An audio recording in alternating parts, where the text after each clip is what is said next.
Many intermediate to experienced engineers find it quite comfortable working within the terminal or the command line session. Since we have spent a huge chunk of our time working with the terminal instead of UI, so it feels like a natural habitat for us. But this can also not be denied that sometimes we end up writing or feel to be writing quite redundant and repetitive commands for doing our day-to-day activities. So picture yourself doing this.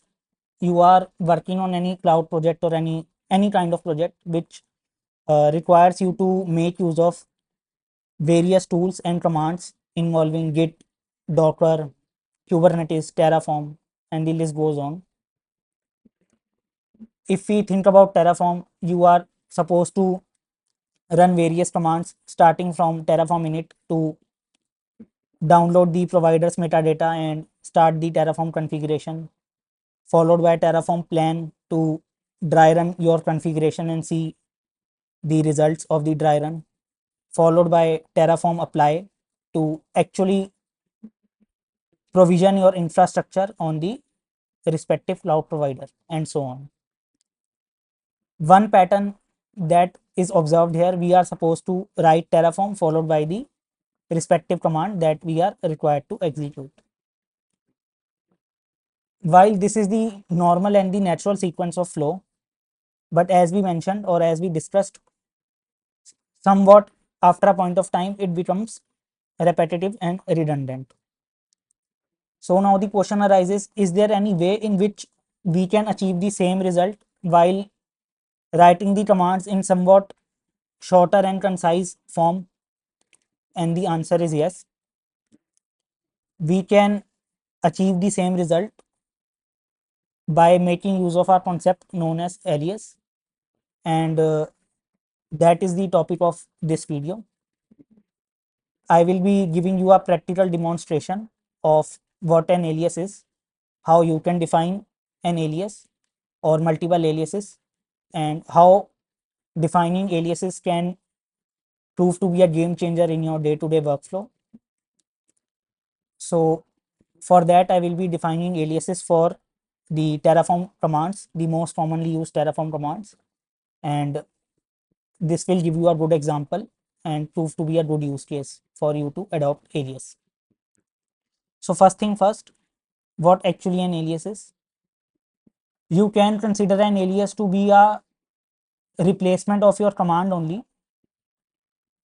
If we think about our example, our Terraform example, if I go ahead and define an alias like tf for my Terraform command, so whenever I will be executing tf under the hood, the Terraform command will be executed, and just by writing or executing tf, I will be getting an equivalent result. Now, how to define an alias? Before that, let me show you how can we see all the aliases that we have defined. For that, we just need to run the alias in the terminal and it will list down all the aliases that have been defined on this system. Now, how can I define an alias for my terminal session?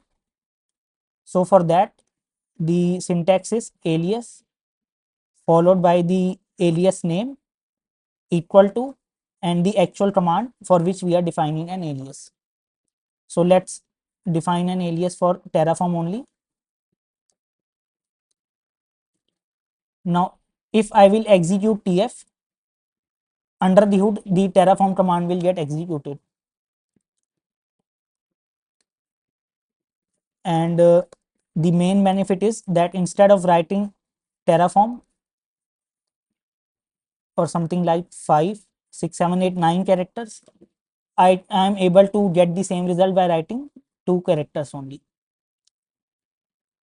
But there is one caveat in this approach that you need to keep in mind, and that is if we define an alias using this approach, then that alias won't be accessible once we exit or quit our terminal.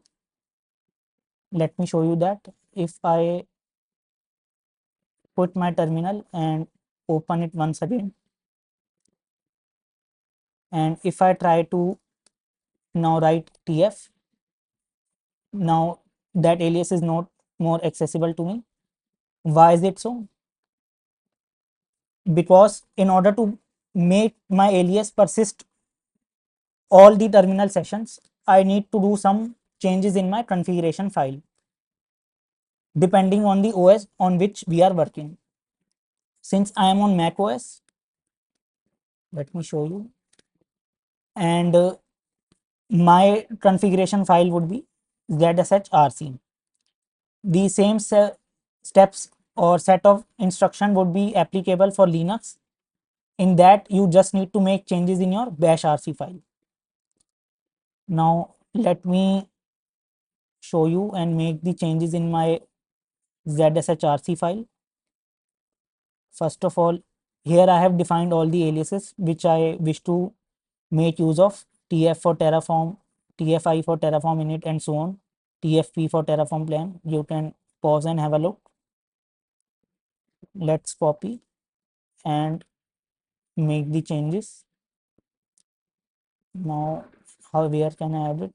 After like get alias, I can add it. Yes.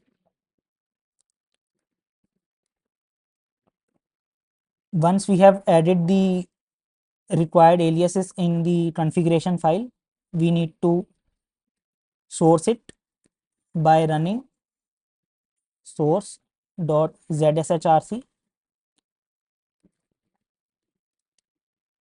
And interestingly, I have also defined an alias for the same as reload zshrc.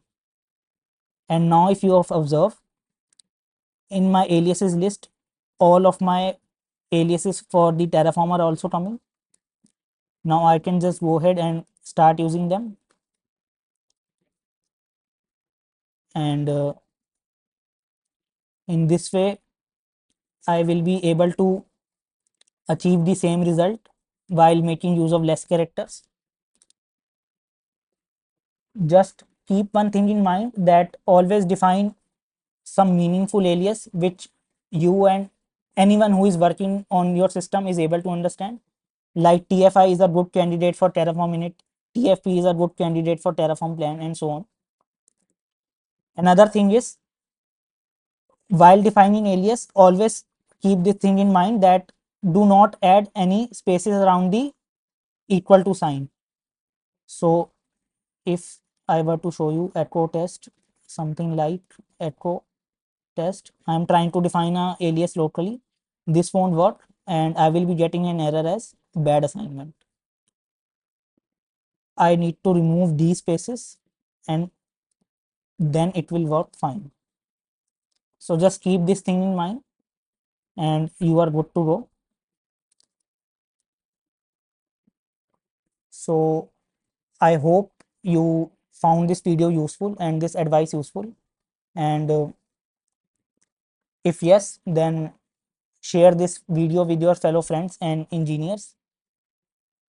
Also, in case if you already are using some aliases, maybe comment down below which alias you are using, and so that we also can learn from you and maybe make use of them in our day-to-day workflow. So yeah, that was all about it. We'll see you in any next informative video.